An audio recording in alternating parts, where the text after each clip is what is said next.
En el libro de Levítico, capítulo número 8, ¿sí me escuchan bien todos allá atrás? Amén.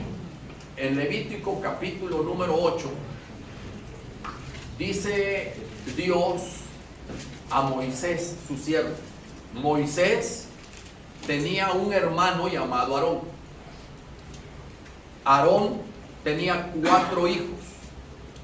Y a Dios le plació llamar a Moisés como ministro principal, como el mero mero de la familia sacerdotal. Y luego le hace un llamado y le dice: conságrame para que sirva como mi sumo sacerdote, como mi pastor a Aarón y también a sus hijos. Pero tú vas a ser el sumo sacerdote, Aarón va a ser el sumo sacerdote. Es una imagen de nuestro sumo sacerdote llamado Cristo Jesús. Entonces Aarón representaba en todo lo que Dios ordenó que se hiciera en su consagración, representaba a nuestro Señor Jesucristo, que aparece como sumo sacerdote en el libro de los Hebreos. Y esa consagración, hermanos, tiene muchas aplicaciones para nuestra vida. Todo el Antiguo Testamento, hay mucha gente que no quiere estudiar el Antiguo Testamento, mucho menos el libro de Levítico, porque se le hace muy fuerte. Son muy fuertes las enseñanzas que hay allí, hay mucha sangre en Levítico. Y creen que todo lo que hay en el Antiguo Testamento no tiene nada que decirnos, pero la verdad es que el Antiguo Testamento enriquece, se enlaza, se entrelaza con el Nuevo. No puede haber Nuevo Testamento sin Antiguo, ni puede haber Antiguo con sin el Nuevo, porque la Biblia desde Génesis hasta Apocalipsis está entrelazada. Entonces Levítico no se podrá entender nunca si no leemos Hebreos, y Hebreos no lo podemos entender tampoco bien si no estudiamos Levítico. Entonces el Levítico, cuando me ha tocado enseñarlo todo el libro, tiene grandísimos principios que nos enseñan, y particularmente cuando se trata de poner a alguien que sirva como ministro, como pastor o como sacerdote, como se le llamaba en el Antiguo Testamento. Hay una alta investidura que Dios le da a ese sumo sacerdote, que tiene mucho significado para nosotros. Tenemos que valorarlo, tenemos que entenderlo bien. Al entender bien por qué Dios pidió todo lo que hoy usted va a ver, nosotros tenemos que valorar al siervo de Dios, que a Dios le ha placido tenerlo aquí. Amén. Ahora entonces, quiero empezar con lo que Dios le ordena en primer lugar a Moisés.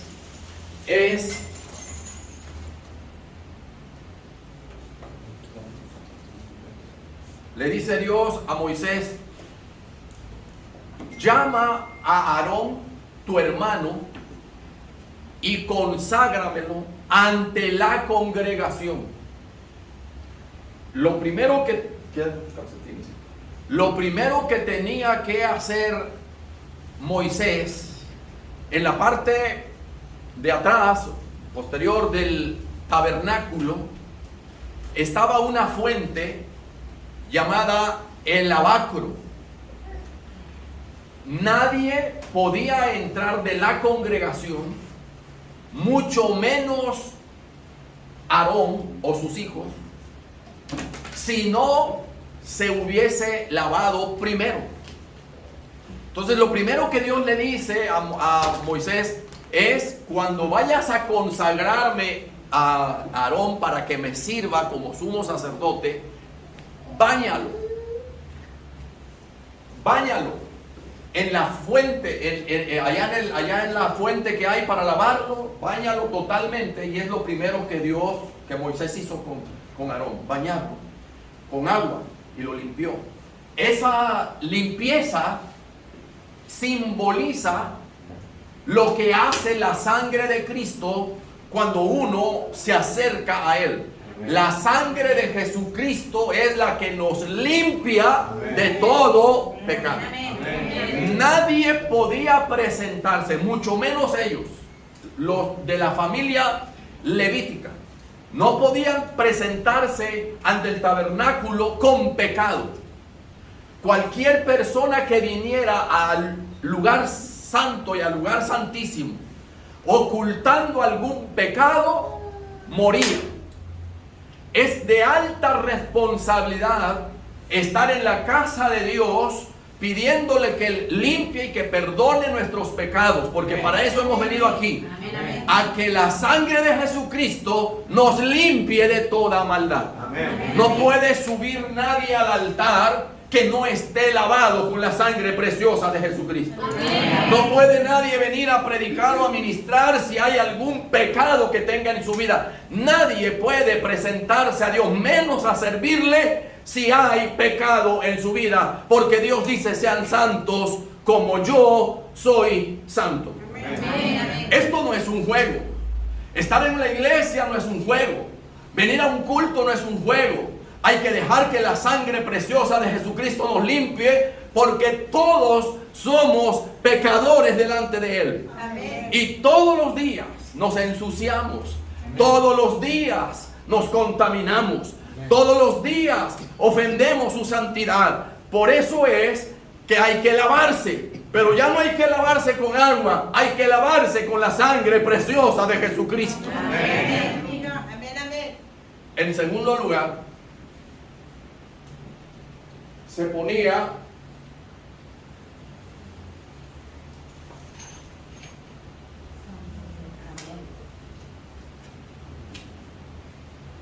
la túnica. Pondrás sobre Aarón la túnica blanca. Bueno, cuando yo la hice y daba clases estaba blanca.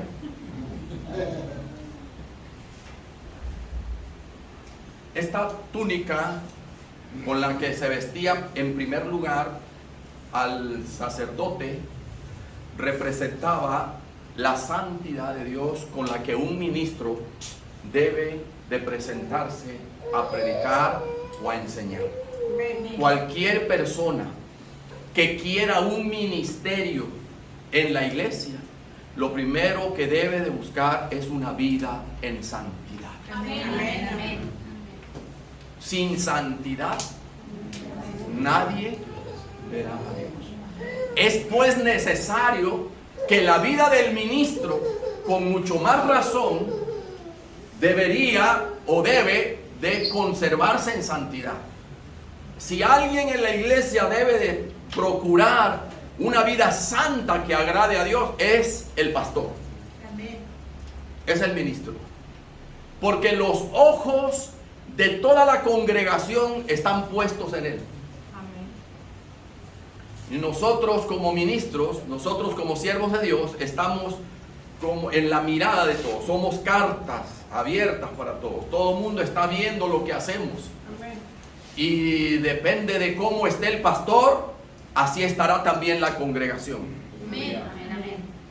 Si el pastor no tiene celo por una vida santa, entonces la iglesia también será una iglesia desordenada. No tendrá la ética moral para decir, para llamar al arrepentimiento o al cambio, si él mismo no procura una vida cambiada, una vida transformada, una vida santificada para estar en la presencia de Dios. La túnica blanca le recordaba a Aarón: debes estar siempre en santidad si es que quieres servirme. Cada vez que entres al lugar santísimo, debes procurar siempre, primero, lavarte; segundo, vivir en santidad. Vamos a ir comprendiendo por qué lo demandaba el Señor. Después de eso, el Señor le vistió de otra túnica,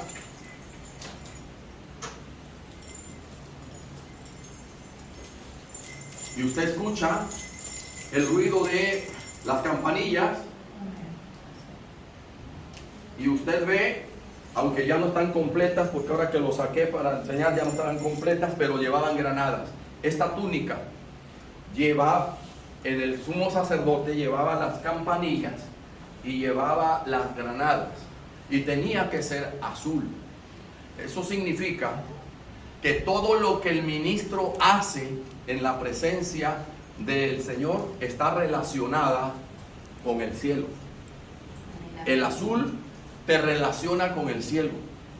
Nosotros tenemos que estar enfocados en estar siempre. ¿Dónde está el trono de nuestro Dios? Dice la Biblia, el cielo es el trono de mi Dios y la tierra es el estrado de sus pies. Uno como siervo del Señor siempre necesita estar en el cielo. Cuando nosotros doblamos nuestras rodillas y venimos al altar, al lugar santísimo, estamos entrando a la misma presencia de Dios. Lo celestial es la característica de un ministro. Un ministro siempre debe de estar buscando lo celestial. ¿Por qué? Porque el pueblo daña, porque el pueblo no valora, porque el pueblo no honra, porque en el pueblo hay de todo. Hay gente que es ovejita y hay gente que no lo es. Y todas las cosas las recibe el ministro. Todo lo bueno y lo no tan bueno lo recibe el ministro.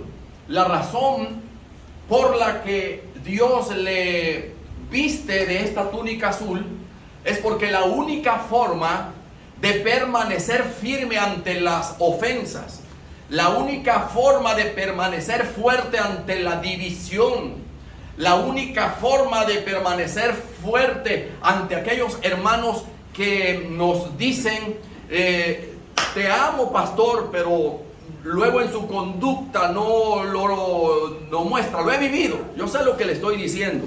Gente que me dice, usted es como mi papi, y luego yo dije, híjole, qué bueno que no lo tuve de hijo.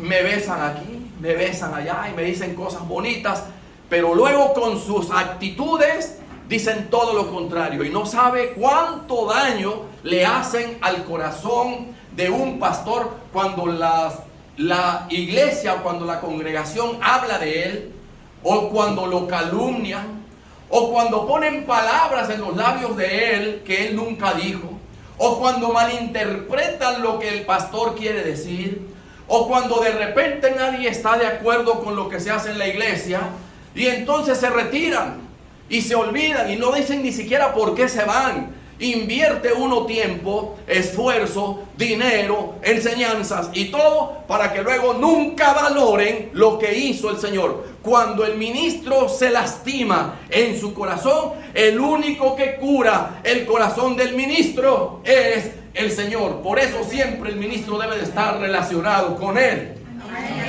Porque las heridas que sufre un ministro solo las puede curar la presencia de nuestro Señor Jesucristo. Te lo digo por experiencia, que he pasado muchos sufrimientos, muchos, al punto de querer tirar la toalla. Y cada vez que quiero tirar la toalla, el Señor me dice, yo te llamé a que me sirvieras. No te llamé a que estés bien, te llamé a que me sirvas. Y a veces hay que llorar. El ministro muchas veces llora sin que usted se dé cuenta. Y siempre tiene que estar en comunión con Dios. Le voy a contar, siento de Dios contarle esta experiencia. Recién tenía como unos 2 o 3 años en el templo donde pastoreo. Y la gente decía, como yo venía de estar bien, venía de estar en una iglesia económicamente fuerte, como el hermano Inmar Valle, que es nuestro superintendente. Llego y había una maldad en ellos, que no iban a diezmar, que no iban a apoyar y que no sé qué. Entonces yo vi las finanzas, no había dinero, no había nada. Y mis hijos estudiando en las carreras, y mis hijos estudiando, y yo decía, Señor, ¿a qué me trajiste aquí? ¿Me trajiste a matarme o me vas a enseñar algo? Y lloraba en el altar. viendo que la gente con su maldad no me aceptaba al principio, porque decían que tener libros, yo tengo un cuarto lleno de puros libros, hermano. Un cuarto lleno de puros libros, porque mi área es la enseñanza. Y entonces, cuando yo bajo esos libros, lo primero que me dicen es, este es muy liberal, este es pecador, porque la letra mata. Interpretando mal el texto, nada tiene que ver eso con el estudio, pero lo aplicaban así. Y entonces, cuando estaban tratando de dañar mi corazón, me fui a llorar al altar y le dije al Señor: Señor, ¿a qué me trajiste aquí a esta iglesia? Son tan poquitos que me trajiste a aprender algo nuevo, o ya me vas a eliminar del ministerio. Y entonces resultó de que mi esposa con una de las hermanas de la iglesia se fue a la fraternidad, y yo me quedé llorando en el altar, lastimado en mi corazón. Y cuando yo estaba orando allá en el templo Getsemaní, donde pastorea el hermano Julián Colunga, la pastora que llegó a predicar venía de Ciudad Victoria y no me conocía. No conocía a mi esposa, no conocía a la hermana. Interrumpe la predicación a mitad del mensaje y dice: Dios me está dando el nombre de uno de sus siervos que en este momento está en su altar llorando. Se llama Israel Barrera. Mi esposa se quedó y la hermana se quedaron impresionados. Pues es mi esposo. Yo estaba en el altar llorando. Dice el Señor que le recoja yo una ofrenda aquí. Si ustedes no quieren ofrendar a mí, no se preocupen. Esa ofrenda yo se la voy a dar a ese pastor. Y luego dice: aquí está su esposa. Y la señaló: es aquella que está allá. Pásele, hermana. Y pasó. Y luego dice: le acompaña una hermana que es líder de la iglesia. Pásele. Y le dijo: hermana, yo la he puesto a usted para que apoye a mi siervo. A mi siervo yo lo puse de pastor aquí y yo lo voy a sostener. Y usted le va a apoyar en su ministerio. Cuando la gente daña el corazón de un ministro, tiene que estar siempre un ministro apegado al cielo, apegado a Él, en comunión con Él, porque Dios es el único que nunca nos va a dejar ni nos va a desamparar. Necesitamos estar conectados con Él para poder dar fruto. Ahora, ¿por qué digo debemos estar conectados con Él para dar fruto? Porque Él pidió que se pusieran granadas en esta túnica. Las granadas significan el fruto que debe de dar el ministerio. Si tú te quieres poner en el ministerio sin llamamiento, no tendrás fruto, no tendrás respaldo. Nadie se pone por gusto, nadie se pone por división. Cuando uno se pone es porque Dios lo ha llamado para servirle y por ende debe de dar fruto de su ministerio. Si no hay fruto en el ministerio, entonces ve y busca otro trabajo. Dios nos llamó para dar fruto de nuestro llamamiento. Eso significan las granadas. Ministro que no da fruto es ministro que puede morir. ¿Por qué? Porque estas campanitas caminan. Aquí no hay mucho espacio, pero donde puedas, donde Dios te ayude, camínale. Cuando el ministro estaba en la presencia del Señor en el lugar santísimo, ¿ustedes escuchan? ¿Ustedes escuchan? ¿Se escucha hasta allá atrás? El pueblo alababa a Dios, el pueblo glorificaba a Dios, porque el hecho de que sonaran las campanitas indicaba que Dios no había matado a ese ministro, que ese ministro estaba bien delante de él. Y que por lo tanto el estar vivo en el lugar santísimo significaba que su pastor estaba agradando a Dios en todo. ¿Sigue ya mirando? Sucedía que cuando el ministro no estaba bien, perdía comunión con Dios, el ministro caía muerto, el sacerdote caía muerto. Por eso es muy importante entender que el hecho de que las campanas sonaran era que Dios se estaba agradando del servicio ministerial. Amén. ¿Qué hacían cuando el ministro caía muerto? Cayeron muchos sacerdotes. Desde afuera, acá estaba el lugar santísimo. El lugar santo era este. El atrio es todo lo de afuera. Se llevaban unas cuerdas que eran amarradas al pie del sacerdote. Si dejaban de oír las campanas, significaba que ese sacerdote había muerto. No podía meterse cualquiera porque podía morir también. La presencia de Dios es santidad. Amén. No podemos, hermanos, estar en la presencia de Dios con hipocresía. No podemos estar en la presencia de Dios tratando de vivir una vida y otra, dando una doble moral. Tenemos que definirnos y o ser santos o ser perdidos, o salvos o no salvos. Pero Dios demanda de todos nosotros que estemos en comunión con Él, en santidad con Él, trabajando para Él y dando frutos para la gloria de su nombre. Amén. Para eso Dios nos ha llamado. Así es que entonces si moría, le jalaban desde allá. Porque si cualquiera se atreviera a entrar al lugar santísimo donde el sacerdote había muerto, también moría. Entonces lo jalaban. Para que usted vea lo importante que es subir a tocar, subir a ocupar esa cátedra. Amén. Estar allí en la presencia de Dios. Nadie puede ser bendecido si tú primero, que estás arriba, no eres bendecido, porque nadie da lo que no tiene. Amén. Esto es sumamente delicado. Servir a Dios es de una responsabilidad tremenda. Así es que entonces luego Dios le dice a Moisés que debe de ponerse el efod, debe de ponerle el efod. El efod, si usted observa, vamos a ver qué más traigo aquí. Si usted observa,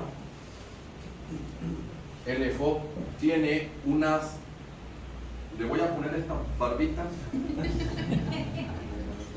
no te hubieras rasurado. El detalle es que Aarón, dice la Biblia, que Aarón tenía una barba muy grande. Y si no le pongo no se va a parecer a Aarón. Entonces te vamos a poner la barba, porque se acuerdan que el Salmo dijo que cuando lo ungieron, dice que el aceite bajaba por la barba hasta el borde de sus vestiduras. Así es que entonces es necesaria la barba, hermano, no te la quites nunca. Pero ¿por qué? ¿Por qué Dios le dice a Moisés que le ponga el efod? Porque si usted observa, aquí hay dos piedras, justo que tienen que ir en su hombro. Eso significaba 6 tribus de Israel y 6 tribus más de Israel. Todo el pueblo de Dios se compone de las 12 tribus de Israel, los hijos de Jacob. 6 tribus aquí y 6 tribus acá. La enseñanza de esto es que el ministro lleva sobre sus hombros a todo el pueblo. Significa que no hay nadie, él no hace acepción. Un ministro ama a todos, un ministro sirve a todos, pero el hecho de que lo lleve en su hombro significa que él siempre va a estar pendiente de ti, pendiente de tus necesidades. Es por eso que el ministro siempre te pregunta: ¿cómo estás? ¿Por qué no viniste? ¿Qué ha pasado contigo? ¿Dónde andas? La razón fundamental es porque Dios ha puesto sobre sus hombros a tu familia y a tu persona. Cada vez que el ministro pregunte por ti o pregunte por tu familia, es porque él lleva en sus hombros a tu familia. Lo que le sucede a tu familia está sobre los hombros del pastor. lo que le pasa a tu familia. Él sabe llorar con los que lloran. Él sabe sufrir con los que sufren. Él sabe estar, es empático. ¿Por qué? Porque Dios ha puesto sobre sus hombros a cada familia. El ministro no hace acepción. Para él todos son iguales.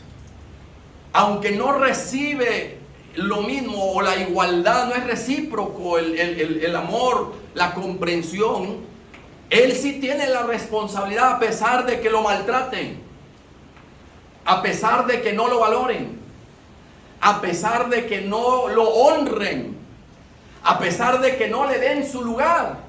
Él tiene la responsabilidad de llevar en sus hombros al que es bueno y al que no es tan bueno, al que corresponde y al que no corresponde, al que sirve y al que no sirve,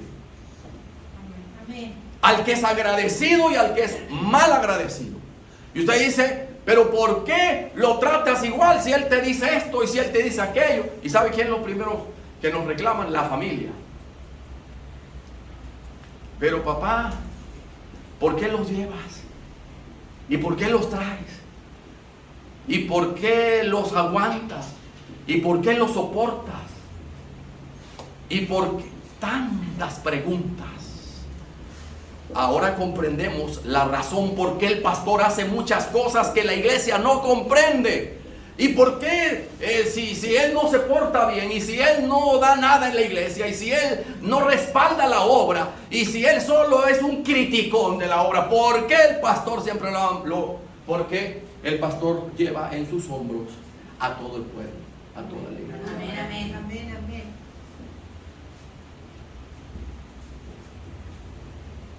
Dios le dice, ponle el pectoral a Aarón.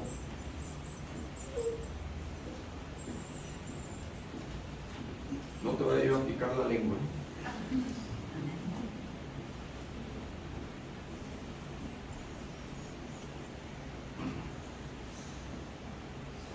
Mientras Aarón vestía, Moisés vestía a Aarón, el pueblo alababa y glorificaba a Dios por la presencia que se sentía muy poderosa, muy fuerte,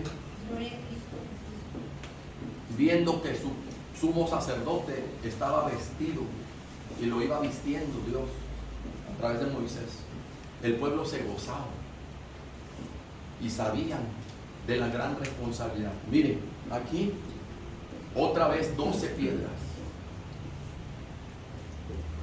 cada una significando cada tribu de Israel. No solamente estaban aquí en el hombro, pero aquí hay algo muy importante. Toda la nación de Israel estaba en el corazón del sumo sacerdote. Amén, amén. Es importante para uno como siervo de Dios tener al pueblo no solamente en nuestros hombros, que implica que los llevamos en sus problemas, los ayudamos en sus situaciones, pero es importante que el ministro tenga a cada persona en su corazón. Amén, amén. ¿No sabe usted cuánto llora un pastor por ustedes? No lo sabe. Mucha gente no sabe la lucha que uno tiene después de cada culto, cuando el diablo nos dice, no has dado todo, no te he valorado, y empieza una lucha en nuestra mente, como quitándonos, como poniéndonos una tristeza, porque el diablo nos pone como que no hicimos nada, como que no dimos lo que teníamos que hacer, como que la gente no recibió bendición. Y hay una carga, hay un pesar. Todo lo que le pasa a la congregación lo sufre el pastor. Es por eso que estas tribus, las 12 tribus de Israel, estaban en el corazón del sumo sacerdote. Él no podía estar lejos de lo que le sucedía a cada uno de los miembros de la iglesia. Usted no lo sabe, pero el pastor sabe de usted. Sabe lo que le duele, sabe lo que le está pasando. Cuando Dios nos bendice, cuando Dios suple todas nuestras necesidades y hay para paseos y para restaurantes y para salir, siempre dejamos tirado el culto. Siempre dejamos tirada la hora de ir a adorar a Dios y no nos damos cuenta que el Señor dijo que debemos de darle prioridad a Él. Amén, amén, amén, amén. Y entonces le damos prioridad al paseo, o le damos prioridad a la familia, o le damos prioridad a otra cosa. Y el Señor dijo: no, buscad primeramente. Amén, amén. No dice que no lo hagas. No dice que no estés con la familia, no dice que no vayas a un restaurante, no dice que no salgas a pasear, no dice nada de eso. Él lo que dice es: dame primeramente mi lugar y todo lo demás yo lo voy a añadir. Amén, amén, amén. Porque cuando le damos prioridad al cuerpecito, nos estamos olvidando que en este cuerpecito mora el Espíritu Santo. Amén, aleluya. Y que lo más importante no es el cuerpecito por fuera, lo más importante es el cuerpo de Cristo por dentro. Lo que debemos de cuidar no es lo de afuera. Esto se echa a perder de la noche a la mañana. El espíritu, aunque este se acabe, aunque este tabernáculo se destruya, el de adentro se construye diariamente cuando servimos de todo corazón al Señor. Amén, amén. Dios. Aleluya. Amén. Cada familia, cada persona está en el corazón del pastor. Y usted no sabe lo que sufre. No te lo va a decir, porque le voy a decir algo. Cuando uno está en comunión con Dios, sirviendo incondicionalmente a Dios, hasta Dios embellece el cuerpo. Amén. Aleluya. Se nota la belleza interna del Espíritu Santo en lo externo. La sonrisa, la presencia. Dios te da tanta gracia que pone lo que en los masoretas, unos judíos, le llaman Shekinah. Shekinah no aparece en el hebreo, aparece Kabod. Kabod es gloria de Dios. Cuando uno como siervo de Dios está en la presencia de Dios, la gloria de Dios está sobre uno. Amén, amén. Pero ¿cómo es eso, pastor? Bueno, los masoretas le llaman Shekinah porque tu rostro resplandece. Es luz, es brillo, es algo hermoso que se ve en ti. Un hombre que está en la presencia de Dios refleja la gloria de Dios. Cuando habla se siente la gloria de Dios. Amén. Una mujer que siempre vive en la presencia de Dios, trabajando para la gloria de Dios, su rostro cambia, su vida es diferente, la familia lo nota, los hijos lo notan, hay un cambio, hay una presencia divina en el rostro del que sirve a Dios. Amén.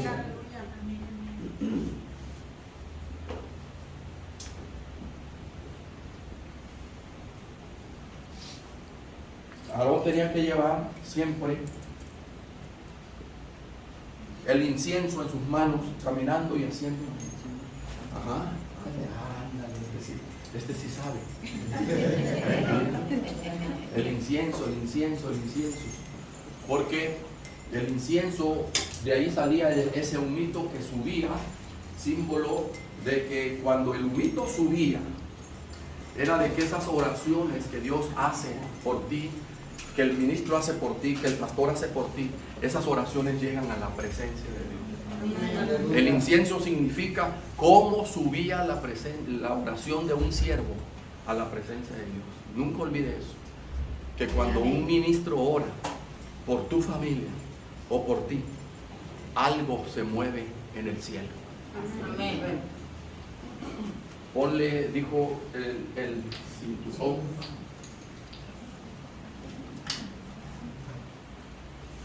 Todo tenía un significado. Este cinto que era puesto en la vestidura de Aarón significaba la justicia de Dios. Dios es justo. Amén. A veces dicen: oiga, pero pastor, ¿a poco tenemos un Dios que nos castiga? Un Dios que que porque no le servimos nos hace. No. La Biblia dice que Él no se goza en la ira. Tenemos un Dios lento para la ira y grande en misericordia. Tenemos un Dios que Él renueva cada día su misericordia. Pero nosotros somos tan malos, tan indiferentes ante Él, que nos olvidamos que Él es justo. No hay otro en la tierra como Él. No hay hombre alguno, político alguno, gobierno alguno, por mucho que proclame justicia, que practique en verdad la justicia. El único justo se llama Jesús, nuestro bendito Señor. Y cada cosa que sucede en nuestra vida entra dentro de su justicia.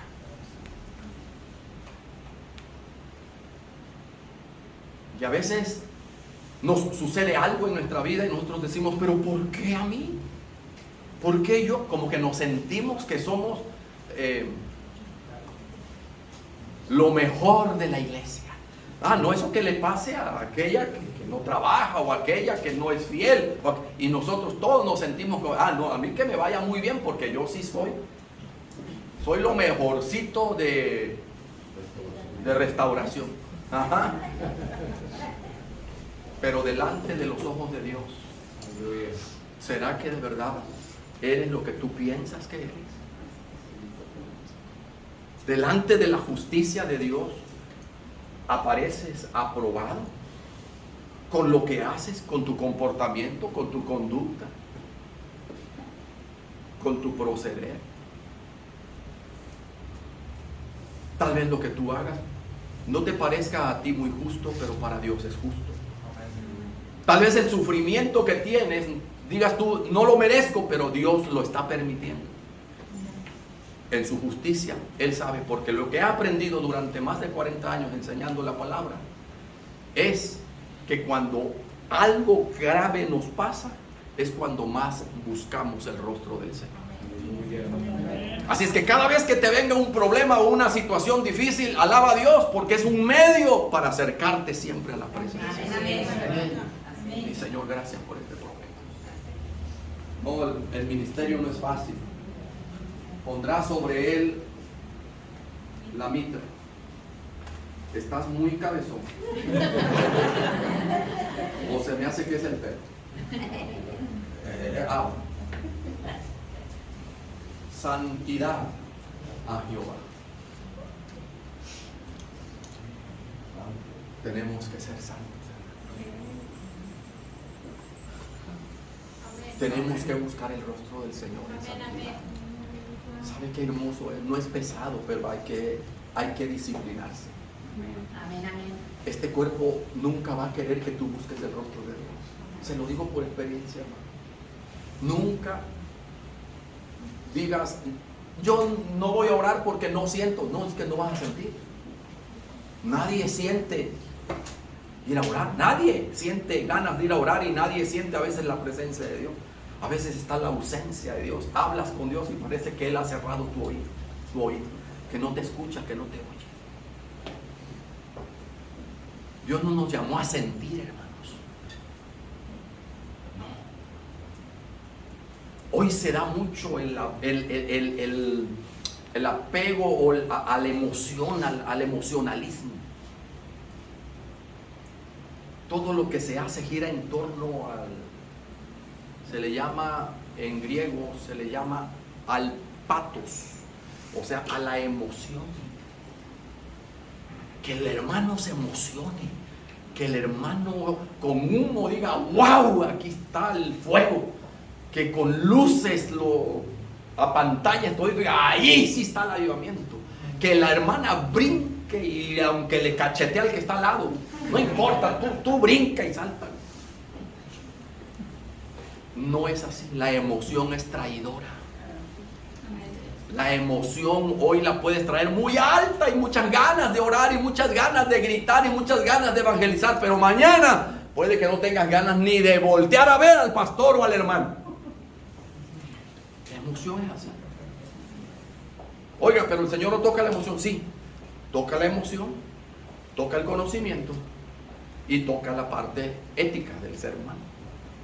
Porque de 3 cosas está compuesto el ser humano: de sentimientos, de conocimiento y de testimonio. En griego es atos, patos y logos. No podemos nosotros tener gente nada más cabezona, que nada más va aprendiendo y aprendiendo y aprendiendo. Y tenemos mucha gente en la iglesia que sabe mucho y que sabe muchos textos y que sabe mucha Biblia y que sabe de mucho. Pero los vemos por el otro lado, nunca oran, nunca sienten nada, nunca la presencia de Dios los toca. Pero luego tenemos el otro extremo. Esa gente que, ay, Dios me habló, pastor, y la última revelación se la traigo, pastor, y mire, Dios me acaba. No saben teología, no saben doctrina, no saben nada, pero cómo Dios les habla cada rato. Miren. Y luego su conducta, que es la ética. Oiga, hermanitas que se pelean con todas las hermanas, que andan de chismosas aquí no pasa, pero yo le digo porque pues ya tengo 40 años pastoreando, hermanos. Por favor. Entonces, hay hermanas que se ponen a hablar de la otra hermana, una conducta reprobada de esa hermana, y sin embargo, que Dios le habla, que Dios le acaba de revelar. Había una hermanita en la iglesia que iba e investigaba la vida de la hermana, y ya luego venía y me decía, pastor, Dios me reveló la vida de la hermana. Y yo le dije, sí, te la reveló por medio de ir a consultar a otro, ¿verdad? No es así. Así Dios no habla.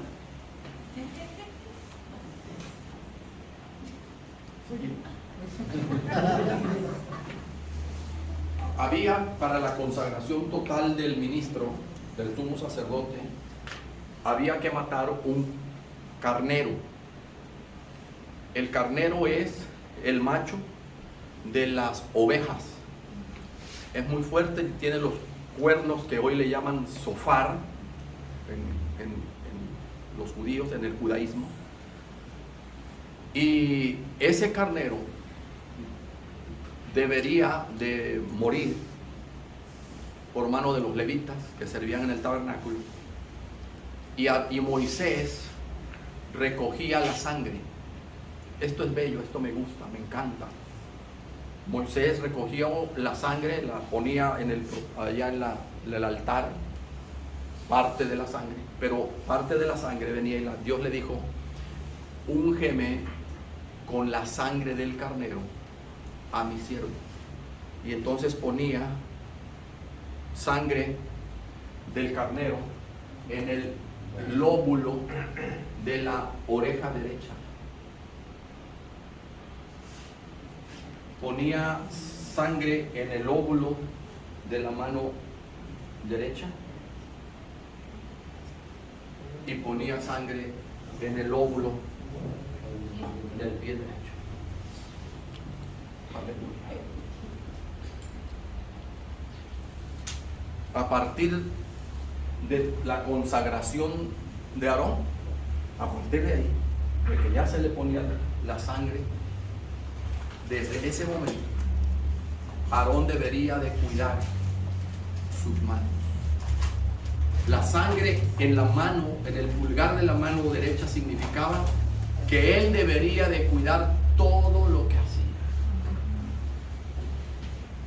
La sangre en el pie significaba que él debería de cuidar cómo él andaba, dónde andaba. Y la sangre en el óvulo significa que él siempre debería de estar oyendo la voz de Dios y no oír todos los problemas del pueblo. Como siervos del Señor, debemos de cuidar nuestro diario caminar. Es difícil, pero sí se puede con la ayuda del Señor. Como siervos del Señor tenemos que cuidar lo que hacemos, aunque no lo comprendan. Sigamos sirviendo al Señor, porque hemos sido marcados con la sangre del Señor para servirle. Y en lugar de oír tantas cosas que dañan a un siervo del Señor. Que el siervo del Señor esté atento a la voz de Dios. Así es. Pedirle a Dios, Señor, agudiza mis oídos para oírte. Que no escuche a la que me ofende, que no escuche a la que me critica, que no escuche a la que habla mal de ti, de mí. Que yo pueda oír tu voz, Señor. Así es. Y que nunca se acabe de oír la voz de Dios. Amén. Que nada nos pueda tapar los oídos para oír a Dios. Amén. Con esto concluyo.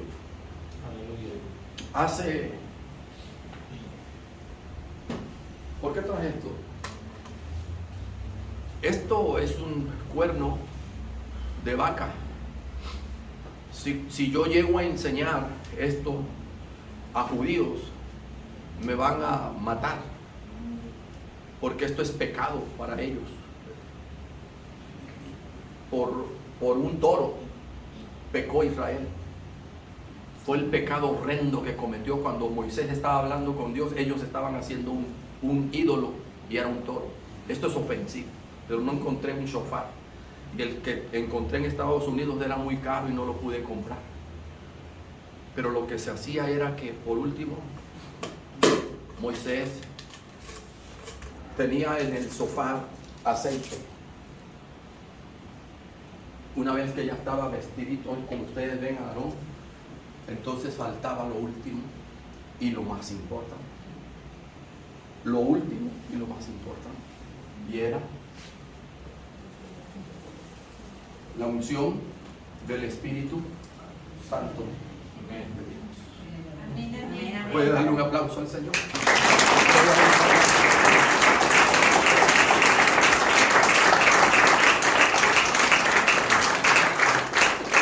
Sin unción no hay ministerio. Puedes saber Biblia. Puedes tener todas las cualidades de un ministro, pero si no tienes la unción, no sirve para nada. La unción es la última, pero es la más importante. Amén. Si usted está aquí sintiendo que en esta enseñanza que he traído se siente la presencia del Señor, no es por mis virtudes, no es porque yo sepa mucho o porque tengo años en la enseñanza, es por la unción del Espíritu Santo. Amén. Y por muy sencilla que sea la enseñanza, si está la unción, esa es la que bendice al pueblo y bendice también. Amén. Amén. Nunca se olvide que lo que hagamos y lo que hacemos aquí en la iglesia, ya sea tocar, ya sea enseñar, ya sea predicar, ya sea cambiar un foco, lo que usted pueda hacer, todo lo que haga en la obra del Señor debe de tener la unción del Espíritu Santo de Dios. Amén. Porque cuando uno tiene la unción del Espíritu Santo de Dios, hace las cosas por gratitud a Dios. Y no hay necesidad de que le digan, oiga pastor, ya se fundió ese foco. No, el ungido, el que tiene la presencia de Dios en su vida, simplemente va, compra un foco y lo pone. Amén. No hay necesidad de que diga, pastor, el hermano Barrera ya nos ensució todo ahí, no se preocupe. El ungido viene, toma una escoba y recoge la basura. Amén. Todo lo que se hace en la obra del Señor, por muy pequeño que te parezca, es para su gloria, es para su honra. Y Él no se queda con nada. Amén. Déjeme decirle, nada de lo que le damos al Señor se queda sin recompensa. Amén. ¿Sabe? Concluyo. Cuando el Señor me llamó, mi esposa y yo trabajábamos en Petróleos Mexicanos. Tenía yo un negocio, estaba joven porque mis padres tuvieron dinero. Yo vivía en la casa del secretario general. Lo voy a decir breve. Entonces resulta de que yo estaba acostumbrado a traer dinero, que en mi carro, y viajar a México a surtir y vivir bien. De pronto el Señor me llama para servirle. Y es cuando me dice, te voy a llevar a muchos lugares. Tanto que aquí estoy. Amén. Imagínense. Se sigue cumpliendo la promesa del Señor. Amén. Y me dijo, te voy a llevar a muchos lugares. Me ha llevado a muchos países. Y en México me conocen mucho, en muchos lugares, porque he sido maestro de los pastores. y los pastores me invitan y tengo, en todos los lugares tengo alumnos. Entonces me dijo el diablo, un día que iba yo a dar una prédica, estaban como 600 personas reunidas en una plaza, y me dice el diablo, te vas a morir de hambre. Ya no va a haber catorcenalmente tu dinerito, tu esposa tampoco, el negocio ya te deshiciste de él, tienes terrenos y tienes todo, pero te vas a morir de hambre. Y yo lo sentía fuerte, que el diablo me decía que me iba a morir de hambre, porque es muy difícil estar acostumbrado toda la vida a tener dinero para luego vivir por la fe al ministerio. Eso es difícil, hermano. Pero cuando yo estaba ahí a punto de predicar, una ancianita campesina, esto sucedió en un lugar que se llama Huimanguillo, en el estado de Tabasco. Viene una señora bajita, morenita, con un morral cargándolo, y desde allá yo veía que venía caminando a paso lento, pero algo por dentro me decía, Dios la está enviando contigo. Y cuando venía caminando desde allá, le dice al pastor, pastor, ¿me deja orar por el predicador? Era yo el predicador. Y le dice, sí, ore por él. Y se acerca y me dice, así dice el Espíritu Santo, y puso sus manos así sobre él. Así dice el Espíritu Santo, me dijo. No hagas caso a la voz que te está diciendo ahorita que te vas a morir de hambre. No. Dice el Espíritu Santo de Dios que el que te llamó tiene poder para sostenerte a ti y a toda tu familia todo el tiempo. Han pasado 40 años de eso y nunca el Señor me ha dejado. Nunca. Nunca. Él ha suplido y sigue supliendo. Más gordito estoy. Pero hace unos días, yo no sé si Sergio lo supo, pero hace unos días pasé por una tristeza muy profunda en la iglesia. Un diácono sin nada, sin decir, se me fue y no me dijo nada, no me recibe llamadas, nada. ¿Qué pasó? ¿Qué está pasando? Nada. Yo estaba muy triste. Las finanzas estaban no muy bien. Y me fui a orar. Le dije al Señor, algo está pasando, Señor. Y estando en la reunión de la regional que tuvimos, Dios usó a un siervo y me dijo, otra vez me repitió, me dijo, no te preocupes por diezmos que dan los hombres. Sigue confiando en el que te dijo que Él tiene poder para sostenerte. Él te va a seguir dando todo lo que tú necesites. Y de la noche a la mañana, ¡pum!, el Señor me bendijo. Por medio de personas que yo ni conocía. Llegan depósitos a mi cuenta. ¿Quién los puso? No sé. El caso es que nada más dice ahí, aparecieron 1,500. Aparecieron 3,000. Tenía una deuda con una persona de 12,500 pesos y yo oraba al Señor, Señor, ¿cómo le voy a hacer? Y cuando me acerco a esta persona le digo, tan pronto yo haga esta operación, tengo en mi corazón ya devolverte el dinero. Me dijo, no, usted no me tiene que devolver nada, todo eso es suyo. Así trabaja Dios con sus siervos. No creas que te tiene olvidado, no creas que te tiene olvidada. Él sabe de ti. Él sabe de tus lágrimas. Él sabe de tus necesidades. Ese Dios que yo te he venido a recordar, ese Dios está allí contigo y no te va a dejar, no te va a desamparar. Hay que valorar al siervo del Señor. Hay que valorarlo. Hay que honrarlo. Si nosotros leemos Levítico capítulo 8, dice, ponle esas vestiduras para honra y para hermosura. Hay que honrar al siervo de Dios, hermano. Amén. Y a hermosear, porque mire, imagínense si esa vestidura que yo le puse, se ve bonita. Imagínense cómo se veía la vestidura que Moisés le puso a su siervo. Ahora, ¿qué quiero decir con esto? Que nosotros tenemos que ver la investidura que Dios le ha dado a su siervo. Amén. Es una investidura hermosa, digna de uno que ha sido llamado para servirle. Aleluya, bendito. ¿Quiere ponerse de pie conmigo esta mañana? Aleluya. Levante sus manos al cielo y bendiga. Voy a buscar aquí que venga mi hermano pastor. Dirija su mano derecha hacia él. Dirija su mano derecha hacia él y ore por él. Ore por su pastor. Bendígalo y dígale: Señor, bendice a mi pastor. He comprendido con esta enseñanza, Señor, lo importante que es servirte, estar con la investidura que tú pones para el servicio a tu obra y la unción que tú pones para servir en tu obra.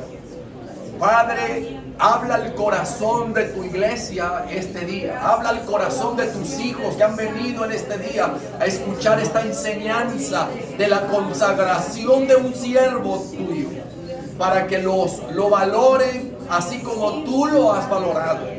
Le has dado tanto valor que lo has llamado para servirte y lo has llamado bajo una unción fresca de tu espíritu para servir en tu obra. Y Padre Celestial, que Él siga siendo un instrumento tuyo en tus manos. En el nombre de Jesús lo bendecimos. Que la presencia de tu Espíritu nunca falle en Él, nunca falte en su vida. Que la gracia tuya le asista en todo tiempo. En el nombre de Jesús. Amén. Denle un aplauso a su pastor. Amén.